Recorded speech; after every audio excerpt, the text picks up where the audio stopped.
কবিতাৰ শিৰোনাম তুমি ছায়া। কবি মৌচুম নাৰ্গেছিয়া আৰু আবৃত্তিকাৰ দীপজ্যোতি। শূন্য পৃথিৱী যেন কেৱল তুমি ছায়া।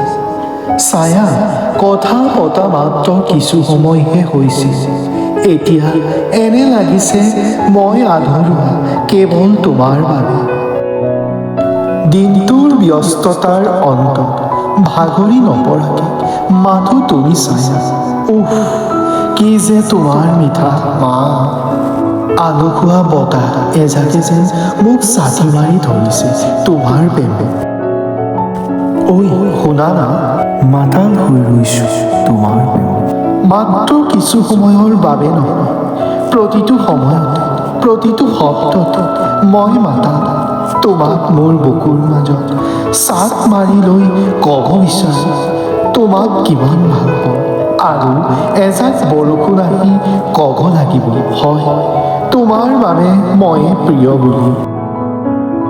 মোৰ শূন্য বুকুত যে তুমি কবিতা সৃষ্টি কৰিছা, এটি আবেগ আৰু এটি অনুভৱে মৰম।